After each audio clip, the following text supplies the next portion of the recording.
السلام عليكم. قبل ما نبداو الفيديو ديالنا ما تنساوش ديروا شي لايك، واللي ما مشتركش يشترك، وشي تعليق زوين والبارطاج باش يوصل لاكبر عدد ممكن.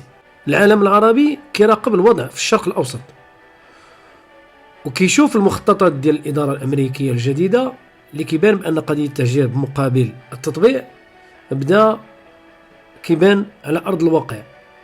يعني مخطط اللي بداته الاداره السابقه وبغات تكملوا الاداره الجديده، وكنشوفوا التصريحات من الدول المعنيه بحال مصر والسعوديه والاردن اللي كيرفضوا رفضا تاما تهجير القطاع. والتصريح ديال الرئيس ديال الدوله العبريه بان السعوديه هي اللي خصها تقوم بهذه المهمه وتديهم لعندها. وبغيت نفتح واحد القوس ونشير لواحد الخبر واللي بغيت النظام العسكري الجزائري والدباب ديالو يسمعوه، وهو بفضل التدخل المباشر ديال جلالة الملك محمد السادس نصره الله تمكن المغرب من الإفراج على الأموال الفلسطينية اللي كانت محجوزة عند الدولة العبرية. وهذا الشيء قال وزير الشؤون المدنية الفلسطينية السيد حسين الشيخ، اللي شكر سيدنا الله ينصرو على شفاعته، مؤكدا صرف رواتب الموظفين وحتى مساهمة الحكومة لموظفي دولة فلسطين. المجهود اللي دار الملك كبير خصوصا في هذه الظروف، والتدخل ديالو فك واحد المشكل كبير. وهنا كيبان الدور ديال المغرب بلا بهرجة بلا أبواق. تصريح ديال الرئيس الأمريكي هو كيتكلم على قضية التهجير بحال كيتكلم على شي بقعة أرضية هو بغى ياخدها.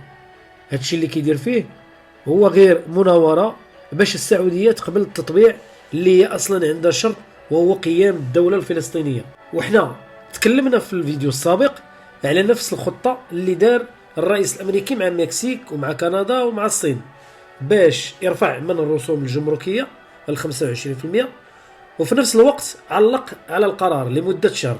ومن بعد اللقاء اللي دار نتنياهو مع ترامب خرج رئيس الدولة العبرية في حوار اللي قال فيه بأن السعودية عندها أرض شاسعة يمكن لها أن تنقل الفلسطينيين تما ودير لهم دولة. هذا التصريح رجع الهدف ديال الإدارة الأمريكية بتطبيع العلاقات مع السعودية إلى الوراء. وهنا كنعرفوا بأن السعودية قوة إقليمية في الشرق الأوسط، بدليل أنها هي اللي كتدير العملية وهي عندها أوراق الضغط. ومن هنا كيبان لنا أن داكشي اللي كان كيبني عليه ترامب ريبو لي رئيس الدولة العبرية بالتصريح ديالو.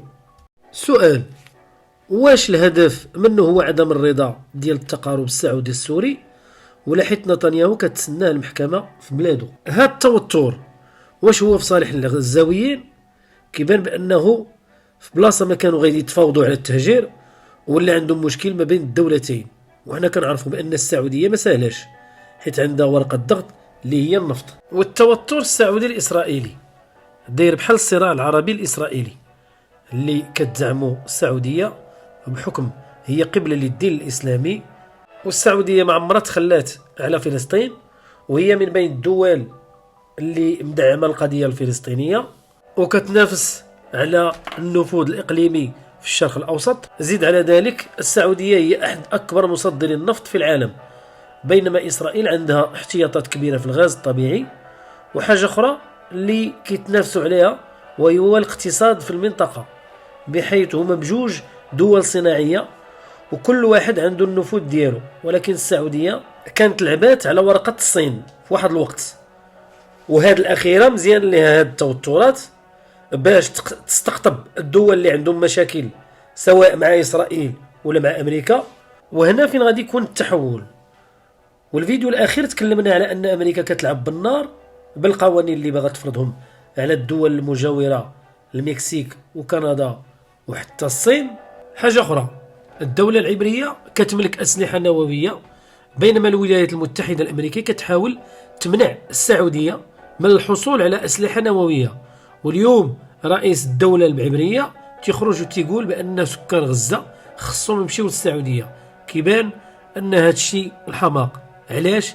حيت هما ما عندهمش وطن وتحاولوا يخلقوه من خلال نزع الأراضي الفلسطينية، الدفع بسكانها لسيناء ولا الأردن ولا السعودية. ولكن في هذه النقطة الرئيس المصري عبد الفتاح السيسي دار خدمة مزيانة ملي نزل بالثقل العسكري ديالو في سيناء. حاجة أخرى مهمة اللي دارها السيسي، ما حلش المعبر ملي كانت تفرقع، حيت كون حلو وخرجوا الفلسطينيين كان غادي يخلي الطرف الآخر يتقل المعبر بالعسكر والأسلحة ويقول لهم ما فيش رجوع.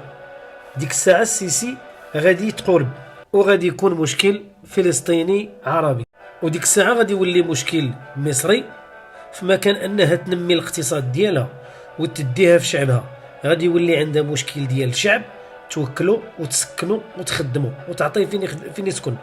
وفي هذه الساعة مصر غادي تدخل لواحد النفق اللي ما تخرج منه على واحد 100 عام، ونفتحوا واحد القوس خصوصا على النظام العسكري الجزائري، يخصو يدخل على الخط في شخص تبون اللي كان كيقول خليوها عليا وحلوا لي غير الحدود.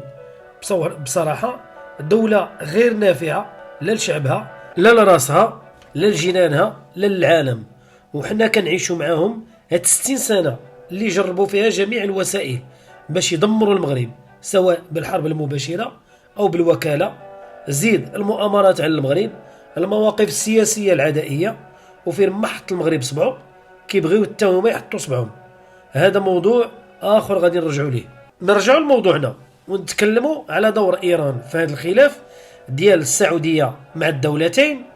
وحنا كنعرفوا العلاقة ديال إيران مع أمريكا وإسرائيل من جهة، ومن جهة أخرى علاقتها والخلاف اللي عندها مع السعودية خصوصا مع آل السنة. وإيران هي سرطان الشرق الأوسط لعدة عوامل، منها العراق وسوريا وغزة والدور اللي لعباته في 7 أكتوبر.